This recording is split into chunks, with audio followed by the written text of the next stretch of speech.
Police മുഖംമൂടി ധരിപ്പിച്ച് തൃശൂർ വടക്കാഞ്ചേരി കോടതിയിൽ ഹാജരാക്കിയ കെഎസ്യു നേതാവിനെ കൈവിട്ട് കോൺഗ്രസ്. ജാമ്യത്തിലിറങ്ങിയ കെഎസ്യു നേതാവ് ഗണേഷ് ആറ്റൂരിനെ താൽക്കാലിക ജോലിയിൽ നിന്ന് കോൺഗ്രസ് ഭരിക്കുന്ന സഹകരണ ബാങ്ക് ഒഴിവാക്കി. കിള്ളിമംഗലം സഹകരണ ബാങ്ക് ഭരണസമിതിക്കെതിരെ രൂക്ഷ വിമർശനവുമായി കെഎസ്യു സംസ്ഥാന പ്രസിഡന്റ് അലോഷ്യസ് സേവ്യർ രംഗത്തെത്തി.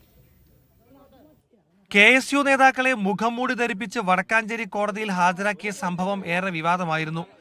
ഇതിൽ അറസ്റ്റ് ചെയ്യപ്പെട്ട പ്രവർത്തകരിൽ ഒരാളാണ് ആറ്റൂർ ഗണേഷ്. കിള്ളിമംഗലം സഹകരണ ബാങ്ക് ഡ്രൈവറായിരുന്ന ഗണേഷിനെ ജോലിയിൽ നിന്നും ഒഴിവാക്കി എന്നാണ് പ്രവർത്തകരുടെ ആക്ഷേപം. പാർട്ടിക്ക് വേണ്ടി പ്രവർത്തിച്ച ഗണേഷിനെ പാർട്ടി ഭരിക്കുന്ന ബാങ്കിൽ നിന്ന് തന്നെ പുറത്താക്കി എന്ന് പ്രവർത്തകർ ആരോപിക്കുന്നു.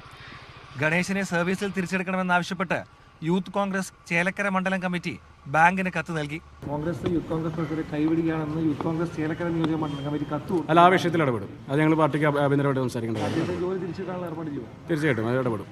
ബാങ്ക് നേതൃത്വത്തിനെതിരെ രൂക്ഷ വിമർശനവുമായി കെഎസ്യു സംസ്ഥാന അധ്യക്ഷൻ അലോഷ്യസ് സേവ്യർ രംഗത്തെത്തി.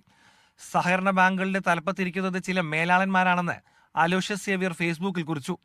ശീതീകരിച്ച മുറിയിൽ കറങ്ങുന്ന കസേരയിലിരിക്കുന്ന സുഖവും ഇന്നോവ കാറിലെ യാത്രയും മാത്രമേ ഇവർക്കറിയൂ. കലാലയങ്ങളിലും കേരളത്തിലെ തെരുവോരങ്ങളിലും കെഎസ്യു പ്രവർത്തകർ നേരിടുന്ന പ്രശ്നങ്ങളെക്കുറിച്ച് അവർക്കറിയില്ലെന്നും അലോഷ്യസ് സേവ്യർ പറഞ്ഞു. സംഭവത്തിൽ പ്രതിഷേധവുമായി മുന്നോട്ടു പോകുമെന്ന് കെഎസ്യു ജില്ലാ പ്രസിഡന്റ് ഗോകുൽ ഗുരുവായൂർ വ്യക്തമാക്കി. മീഡിയ 1 തൃശൂർ.